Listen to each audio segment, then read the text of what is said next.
mūsu izglītība kaut kas tiešām nav kārtībā. Lūdzu, sagatavojiet mums tādus un tādus cilvēkus. Visam ir sakars ar skolu. Tik šausmīgi daudz sakara ar skolu. Tad tur tev taisnība.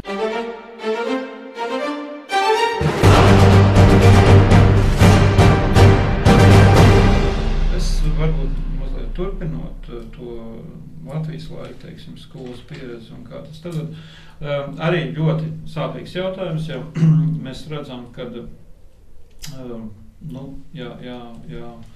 teiksim, vecākiem, teiksim, nav daudz laika, viņi aizņemta darbiem un tā tālāk, un tad kaut kādā veidā tur bērnam sekmes sliktākas skolā, ja, tad mēs dzirdam, jā, tie argumenti, ka nošausmīgi daudz pārslūdz, ka tas bērns ir pārguris un noguris un tā tālāk. Ja mēs tā visumā skatāmies, teiksim, mūsu bērnu noslogotību un vispār Eiropā kopumā, kā ir, ja, tad mēs pēc tā stundu skaita, ja, šobrīd, teiksim, mācību gadu garumu, ja, nevaram te sūdzēties, ka mēs esam daudz noslogotāki nekā Eiropas bērni. Savu mērā. Tāpēc jau bija tas moments, kad prasīja, ja, uz kā rēķina, tad pirmajā klasē tagad angļu valodu ieviesīs, vēl mācīs kā obligāto priekšmetu, ja jau šobrīd no otrās klases, tad viennozīmīgi pateiks, kad uz vienkārši palielinās stundu skaitu nedēļā, ja, jo mums ir viens no zemākajiem Eiropā šiem te rādītājiem, ja, kad Eiropas bērni ir vairāk noslogot nekā mēs arī brīvlaiki, tur daudz īsāk. Jā, viņiem ir garāki brīvlaiki uz Ziemassvētku, teiksim, Ziemassvētku, nē, it kā, bet uz lieldienu brīvlaikiem, jā, vairāk tur salasās tās dienas kopā, bet ja mēs izlīdzinām, ieskaitot vasaras brīvlaiku kopumā, tad tomēr šīs te brīvā dienu skaits Latvijā ir daudz lielāks tātad, jā. Tā kā mēs nebūtu neesam cits variants, jā, cik daudz mums uzdot tos mājas darbus un tās pārējās visas lietas, jā, tad gan.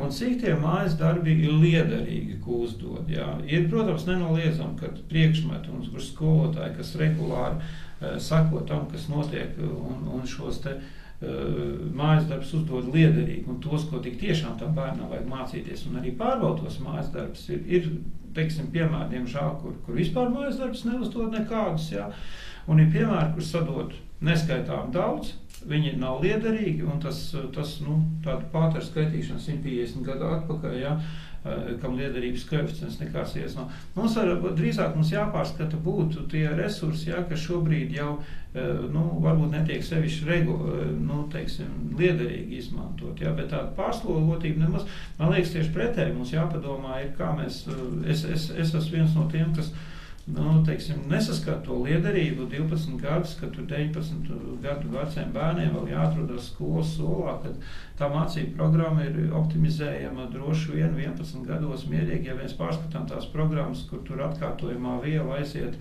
un ja nemaldos, tas 5. klasē, kad viņš pāriet no sākuma skolas, jā, tagad sākuma skolas 6. šo mācību, no 6. klases sākuma skola, vienotras skola būs šiltīt pie durīm mainīt, jā. Bet no 4. klases 5. klases, faktiski 5. klasē, tur pusgads ir diezgan liels variešanas iespējas, kur var papildināt ne tikai atkārtojumā vielu no 1. 4 gadiem, bet jau kaut ko jaunināt, un mēs tur to galvu varam mierīgi tā. Ja vidusskolas posmā tur varbūt mazāk tās iespējas, jā, ir kaut ko saspiest, tad no 1 līdz 9 posmā var. Un kāpēc pārējie notika, jā, viņa tur gan bija saistīts ar to, ko jūs teicāt, jā. Mēs savos laikos mācījāmies sestdienās, jā, tur un tā tālāk, jā, tā pārējie tika pāriet, programmas tika pārskatīts, bet, manuprāt, būtu liederīgi tomēr skatīties. Tagad jūs, es gribēju, kā skolas direktoram, tātad absolūti reālajā dzīvē esošam izglītības praktiķim. Kāda ir jūsu sajūta sastrādājoties ar augstāk stāvošām izglītības iestādēm? Es domāju, ar pašvaldības un arī ar ministriju, teiksim. Ko labu skolai dod šīs te iestādes, kas ir virs jums? Ko viņas mums dod labu un kādas ir tās grūtības un tas liekais, ko jūs no viņiem saņemat? Vai jums vispār ir kāds labums no viņiem? Nē, jāsadarbojās, jo galā ir tiešie darba devēji, es personīgi neko, teiksim, par Rīgas pašvaldības, teiksim, izglītības, vadības, menedžmentu, neko slikti nevar teikt. Es domāju, viņš pietiekoši optimāls ir un savu resursu ietvaros maksimāli pretīm nākoši visādā gadījumā to politiku, kas tiek realizēta, jo mēs jau esam pašvaldības dibināti iestādi, ja? Es domāju, ka tie procesi notiek un to resursu iespējos, kas tiek departamentam dot, viņi arī to dara pietiekoši profesionāli. Zināt, kāpēc jautāju? Tāpēc, ka bieži dzirdams ir, teiksim, runas par to, ka direktori un arī citu, ne tikai izglītības, bet arī citu nozaru darbinieki ir faktiski papīra rakstīšanas speciālisti kļūst, un viņiem aizvien mazāks ir iespējas reāli ietekmēt un dzīvot līdz savai, teiksim, iestādē, vai tā būtu izglītības vai medicīnas iestāde, bet viņš pārvēršas par tādu papīra plūsmas koordinātoru, un vēl sevišķi, teiksim, ja vēl nāk Eiropas papīra kaut kādu, tad vispār jūs vairs neesat izglītības darbinieks, bet kaut kāds papīra pūķis, teiksim. Es tāpēc jautāju, teiksim, par to, kā notiek šī sadarbība mūsdienās. Nē, tā ir realitāte, ka mūs kontrolē 19 iestādes. 19 iestādes šobrīd esam saskaitījuši. Lūk, tas jau ir jau kaut kas. Jā, tā tas ir, un tur ir dublējās jau daudz, tika ministrs kabinetā jau tagad tika pārskatīts, un godīgi sakot, ja viņi to realizēs, tad ļoti labi. Tā jau nav, ka tur tie cilvēki neredz, bet, ziniet, kas vislielākie, kas tam pretojās, es biju uz to sanāksmi, ja, kad tur man bija iespējams arī piedalīties klāt, kur tos priekšlikumus izrādāt tieši pa kontrolējošām. Jā, es tur pārstāvēju tenī brīdī Līgas arotbiedrību, Latvijas izglītības vadītāja arotbiedrību, ja, un kā deleģēts pārstāvs arī bija iespējams tajā sanāksmē. Vislielākie, kas pretojās tam, ka kaut ko nevajadzētu izglītības iestādē pārbaudīt, bija tieši citu ministriju, teiksim, tie pārstāvi, ja, teiksim, tur bija cilvēki klāt no vides, veselības un tā tālāk, ja visiem šiem te institūcijiem, kas kategoriski teica, ja jūs tur tos blēdīgos skolas direktors tur neskatīs, nekoncentrolēs, tad jūs tur atļausieties diez viņi zina ko, un jūs tos bērnus tur, galīgi tur terorizēsiet, un viņi dzīvos antisanitāros apstākļos, ja. Un tie argumenti bija visi fantastiskākie, ko tur varēja saklausīties. Bet te ir atkal tāda lieta, ja, patām tagad, ja jūs sakat, vai tur, ir, teiksim, tās visas atskaišu formas, man jautājums tad ir, protams, priekš kamdien mēs dublējam tās atskaitas, ja, bet, jo ir tā, ka tev viena institūcija pieprasa, pēc tam tev, citā mazliet rakursā, bet, kaut kur 80% informācija atkārtojas, tu dod cintēji. Te mēs runājam par to, ko tagad pirms vēlēšanām visas partijas kā karogs vicina par labas pārvaldības principiem, teiksim, un ikdienas dzīvē mēs katrs saskaramies ar sliktu pārvaldību nepārtraukti. Tieši tādā aspektā, ka mums ar to visu nāk saskarties. Tad ir tur vides veselības centri, tad ir vēl kaut kas, un tas viss sakrājas, akumulējas. Un kāda vairs jums kā direktoram ir iespēja labi pārvaldīt savu skolu, ja jums ir jāpārvalda visi tie papīra gūzni, par to ir runa. Un te ir arī, teiksim, tas darblauks, kas mūžam ir atvērts, un man ir aizdoms, ka izglītības jomā viņš ir nopietns. Teiksim, kā šo visu to šurumu burumu mazināt, teiksim, lai, teiksim, cilvēki varētu darboties ar to, kas viņiem ir jādara. Šobrīd pie mūsu tehnoloģiem tas ļoti vienkārši tomēr izdarāms. Ir vienota. Es ceru, ka tas arī sakārtojas, jo ir tā centralizētā vienotā datu bāze, ja, kurā mēs visu savadam pa sevi iekšā, visu informāciju. Tālāk, šo informāciju dažādā veidā apstrādājot, ja mēs iegūstam tādā resursā, tādā griezumā, kā mums to vajag. Ja mums ir bērnu skaits, skolānu skaits, mēs iedodam iekšā katru bērnu konkrēto to informāciju, ko mēs drīkstam. Jo te jau tagad arī, no otras puses jau atkal datu aizsardzības likums un visi, jo, teiksim, tās prasības, ko mēs prasījām, ka pats par sevi saprotams, ja, pieņemsim, tev bērns stājās skolā iekšā, ja, un tur tā tālāk uztais pasas kopiju, ja izrādās, ka datu aizsardzības likums to aizliedz darīt, ja, tev tāds dokuments nedrīkst būt. Tu drīksti ar roku pārrakstīt bērna dzimšanas kodu, tur pasas numuru, visu, ko tu drīkst ar roku rakstīt, bet tu nedrīkst kopītājs. Ir fanti, bet es varbūt neiedzināšos tādos kuriozus. Mēs varētu kādu jautru pēcpusdienu uztaisīt un tos visu kuriozus pasmieties, parunāt, ja?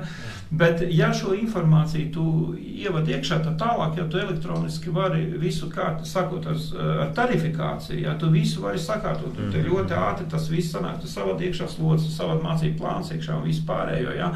Un tu, jebkurā resursā ieskaitot stundu sarakstu, tu vispār var dabūt ārā. Ja tev šī datu bāzi, tu vari, un tālāk no šejienes tu vari noņemt tev interesējošā iestāde, viņam attiecīgais pieejas, kaut kāda administrātora tiesības dod, tā institūcija, kas tevi interesējās, kas grib kontrolēt, viņi var noņemt no datu bāzes tos datus, kas viņiem interesē. Jautājums, priekš kam man tev rakstīt un kaut ko sūtīt. Ja? Es tā loģiski saprotu, ka tas izdarām, bet arī tā cilvēciski strāds, uz to arī iet, ja godīgi jāsaka, uz to jau iet un daudz. Acīm redzot, jo te varam pieminēt arī kā tādu manā uztverē, kā bērnu tēvam ļoti pozitīvu tā E-klase, es domāju.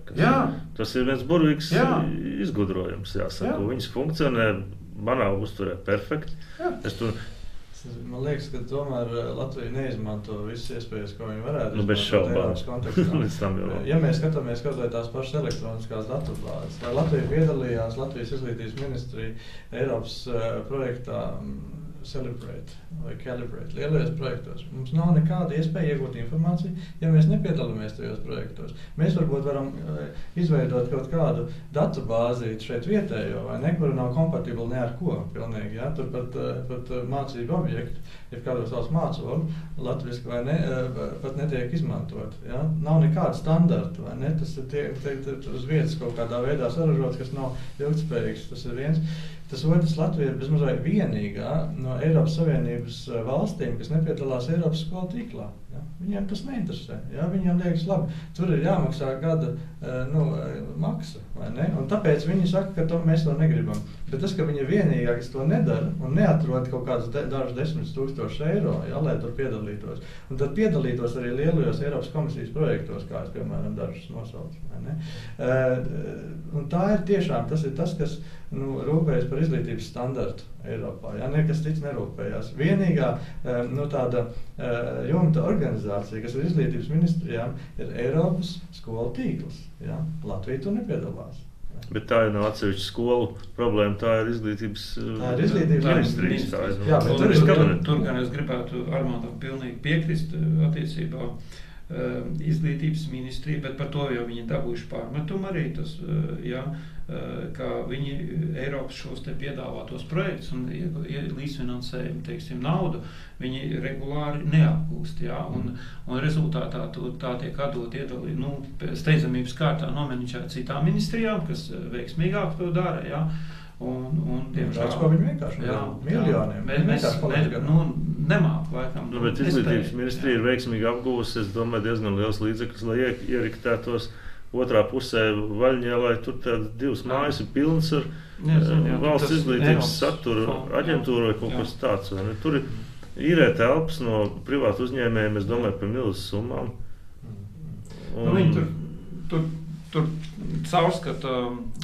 Tur tiek caurskatīti Eiropas projekti, kad, teiksim, mēs uzrakstam projektu, kādu gribam līdzdalīties.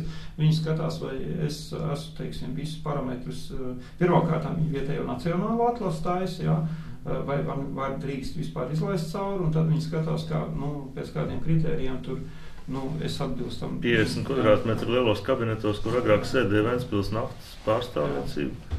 Privātā nekustamā īpašumā viena meitene sēž un caurskata. Tas, ko viņi nevar izdarīt, viņi nevar nominēt, varbūt viņi tagad to ir izdarījuši, bet es atceros, kad es apmēram 10 gadus sakoju, vai viņi to var izdarīt. Viņi nevarēja nominēt nevienu pārstāvi Latvijā, kas atbildētu par izglītību. Tas nebija iespējams.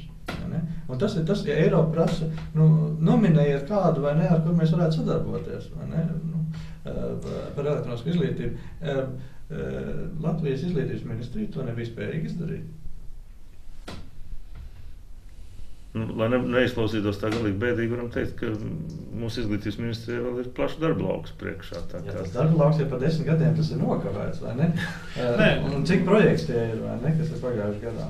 Es nezinu, es pēc savas pieredzes zinu, ka man tā piedalīšanās dažādos projektos, un es domāju, ka pietiekoši veiksmīgi bijusi arī starptautiskos arī ļoti liela mēroga apjoma tādos, jā, ir izdevies arī, kā saka, saņemt finansējumu un būt līdzdalībniekam, jā. Es saprotu tā, jā, pastāvot gan mūsu Latvijas, gan Eiropas birokrātijai, jā, rakstot pieteikumu 10 projektiem, teiksim, to vienā projektā vinnē, uzvar, jā, tad šobrīd jābūt ir priecīgam, jā, kad man ir izdevies, jā, un ja 9 es rakstu pa tukšo, jā, un netiek cauri, tas pats par sevi saprotam. Mēs varētu pakavēties pie tā, ko mēs te pieminējam, proti pie skolu elitārisma un pie tā situatīvā modeļa, kāds vienmēr sabiedrībā izstrādājas. Man aizdomas, ka vienmēr ir bijušas elitāras skolas un mazāk prestīžas. Es domāju, ka jūs man piekritīsiet arī, ka tā tas bija agrāko laiku Latvijā, tā tas bija padomu Latvijā un tā tas ir arī tagad. Jūs esat skolas direktors, kura šķiet laikam nav pie elitārām pieskaitāma. Mūsu izpratnē ir tā, ja mēs ņemam stereotipus, jā, kas valda sabiedrībā, tad droši vien nē. Un līdz ar to jums, teiksim, varbūt tāds veselīgāks skatījums uz šo te problēmu, kāda viņa patreiz ir, un vai viņa tiek risināta, un vai viņa varbūt nemaz nevajag risināt. Varbūt tas ir normāli. Un droši vien, ka ir normāli, ka ir skolas, kuras zinām apsvērumu dēļ ir uzskatīts par elitārām, kurās grupējas, teiksim, bērni, kas vēlāk, teiksim, izaug, teiksim, mēs zinām, ka tādas ir Francijā, tādas ir Anglijā, teiksim, ja tu to skolu neesi beidzis, tad tu nekad parlamentā netiksi, teiksim, apmēram tā. Varbūt, ka tas ir normāli, varbūt tas ir galīgi nenormāli. Kā jums šķiet? Tas vienmēr tā ir bijis, un arī agrākos laikos, un droši vien arī tas tā būs, un dažādās valstīs ir dažādi izteikti, un dažādās valstīs ir savu izpratni arī par elitārām skolām.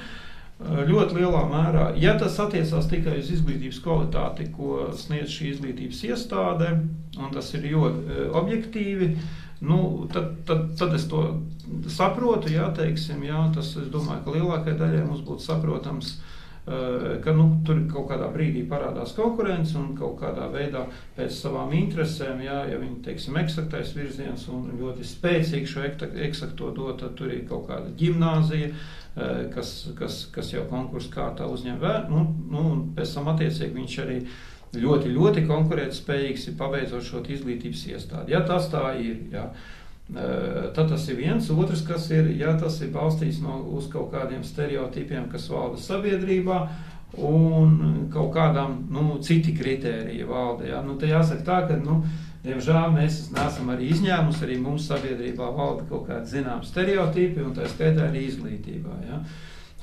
Es pateikšu kādu vienu valdošo, diemžēl, stereotipu, kāds pastāv mums, jā, un, kas tā, viņš arī realizējās dzīvē, bet, tas pamatojums, tas sagums, es nezinu, tas liederības koeficients, ja tie paši vecāki jūtās apmierināti, ka viņiem bērni mācās tādā skolā, un viņi ir gandarīti ar to, un bērnam ir labi, un viņš pabeidz to skolu, viņš jūtās labi, varbūt tas tā arī tad ir labi. Cik tā no tā iegūst sabiedrība kopumā, tas cits jautājums, jā. Tas stereotips ir tāds, kad latviešu tautības vecāki izvēlās skolu, skatās, kur mācās prominenti slaveni vecāku bērni, jā. Viens no stereotipiem tāds ir, jā, viņš pastāst pirmais, kas viņš izvēlās skolu, viņš prasa, bet kas tur mācās, kas viņam nosauc 2, 3, 4, 5 ļoti, pazīstams sabiedrībā cilvēks, jā. Viņš izdara secinājumu, viņi taču nemācīsies šādā tādā skolā, bet tā ir laba skola, es izvēlos. Un, diemžēl arī krievu tautības, teiksim, daļai vecāki, ja, kas, teiksim, biznesmeņi, turīgi, ja, un tā tālāk, viņi skatās, vai šajā skolā ir dalības maksa vai mācību maksa ir, ja. Ja ir mācību maksa šajā izglītības iestādē, ja, tātad šī skola nav šāda tā, tad tur spēja arī, tad es arī varēšu paprasīt kaut ko, ja, par to izglītību, ja es maksātu, es arī paprasīšu, ja, tā. Šī ir daži tādi stereotipi, kas valda, bet nestoties uz tiem stereotipiem, Latvija nav tas tāds galīgi galējais variants, kur tikai tādi, kaut kur naudas maka biezums un kaut kāda piederība pie kaut kādas sabiedrības elites noteiktu ļoti noslēgtu šo skolu skolu loku, jā, jo tad jau tas sāka vairāk izskatīties pēc tādām privātas skolām, bet, tā praksa mums tā nav. Ja tā ir tik tiešām tās ir valsts ģimnāzijas, tad tomēr ir tas kritērijs, un lai cik tev tur tas būtu biesmā naudas smags, un lai tu cik prominents tavs vecāks būtu un tā tālāk, jā, tu nevarēsi turēt tai mācību vielai līdzi, jā, tev vajadzēs tur mācīties, ja tev vajadzēs reāli savu mācību, savu darbu pierādīt, ka tu esi cienīgs, ka tu spēj būt šeit, šajā klasē atrasties un spēj smart mācīties. Tā tas ir. Viņš pats no turienes aizies projām. Viņš būs spiests aiziet projām. Viņš vienkārši neizturēs tur. Ja? Tā kā ir šie stereotipi, diemžēl vēl daļai, ja? Bet tas zinām arī tādu, ja to neņem tik tā pašu augšu, teiksim, ja pēc tiem centralizētajiem eksāmeniem kaut vai, kaut kādi kriteriji, kas mums, ja, pastāv, viens no tiem ir centralizēto eksāmenu rezultāti, ja? Tad, ja mēs ņemam tā, to pašu augšu, bet, tur tāds kaut kādu, tur 3., 4., 10. Jā, Latvijas skola, jā. Tur parādās tādas skolas, jā, tik tiešām, kur varbūt tāda sociālā noslāņošanās, kur, ir kaut kāda klašu kolektīva, kaut kāda vidi jau sāk veidot, jā, kaut kāds tāds konkrēts sociālais slānis, jā, un viņi jūtās tā komfortabli, kad tur atrodas, jā, tur. Un tā noslāņošanās citām skolām, teiksim, jā, ir kur tas sociālais slānis ir cits. Ir jau arī viena tāda lieta, kas, man liekas, ka skar visu skolu tīklu kopumā, konkrēti, piemēram, Rīgā, kur jau visvairāk arī skola atrodas. Tur, kur cilvēki domā, ka skola ir elitāra, tur viņi visi cenšas iekļūt, un tās ir pārpildītas. Savukārt rajona skolās bieži vien pietrūkst bērnu, lai nokomplektētu klases, vai tā nav? Ir, jā, protams. Tur jau ir tā nelaime, ne? Jā. Jo, ja, teiksim, tie stereotipi patiešām atbilst īstenībai, ka tur ir tā ārkārtīgi augstā kvalitāte, bet ja tā kvalitāte ir salīdzināma, tad tas ir diezgan tā, konstruktīvi kļūmīgi sanāk. Tas jau atkal tas menedžmenta, tas optimizācijas jautājums, par ko jūs sākumā teicāt, ja tas ir kā mēs vadam izglītības procesu pilsētā, valstī kopumā. Vai mēs gribam redzēt pilsētas centrā blīvu skolu tīklu, absolūti nerēķinoties ar telpām, ka tās telpas nav piemērotas mācību procesam vienai lielai daļai, absolūti nekādas sporta aktivitātes, logu atvērt vaļā nevar, jā, jo tur ir izpildgāzes un viss pārējais, drošība, ielas, viss bērni tiek vest no Ziepniekā un no Vecmilgrāva tiek vest uz centru, viņi apgūst mācību procesu, vakar pēc stundām viņi brauc atpakaļ. No Pierīgas pat, jā. Viņi tiek vest uz pilsētas centru, kur viņi absolūti šaurās telpās pa 33-35 bērnu klasē, kur piepildījums absolūtam neatbilst, jā. Sporta aktivitātēm netur hāli, pat nevar uzbūvēt tur sporta hāli, nemaz nerunājot par stadioniem vai citām iespējām. Tajā pašā laikā pilsētas, teiksim, priekšpilsētā stāv skolas, kas ir speciāli paredzētas skolas ēkas, kas būvētas tajos pašos šausmīgi sliktajos, jā, pēdiņās 60., 70. gados, pat 80. gados vēl, jā, būvēts, kas ir pietiekoši plašām tāpām, un kur ir sporta aktivitātēm stadioni, kur ir sporta halles pat un tā tālāk, jā, un kur skolēnu skaits krās. Tas ir pilsētas un valsts skolu tīkli, tomēr menedžmenti. Vai varbūt mēs vienai otrai, teiksim tā, centra skolai tomēr pasakam, ka jūs tomēr nevarēsiet komplektēt tik un tik klases, bet mēs jums pasakam ierobežojumu, ka jūs varat komplektēt pa vienu kārtu mazāk tās klases, jā, un tādā veidā tos bērnus tomēr novirzīt tuvāk dzīvesvietai kaut galā. Man liekas, ka arī tomēr Latvijā ir viens tāds fantastisks ieguvums, vai ne, kas Latvijai ir izdevies.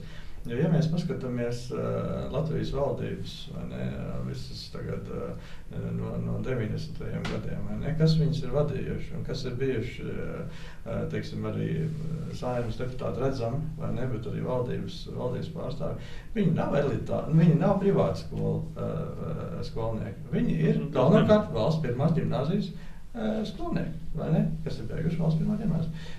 Tas ir liels ieguvums, vai ne? Varbūt, ka tev ir taisnība, varbūt, ka Anglijā tas nebūtu iespējams, jā, bet šeit tas ir iespējams. Tā kā tādu prestižu var valsts skola iegūt, vai ne? Un es domāju, ka tas tiešām tā ir. Bet maksas izglītība vai kaut kas tam līdzīgs, kas, teiksim, iet prom no tāda valsts uzdevuma, valsts organizētas izglītības un valsts organizētas sociālā modeļa.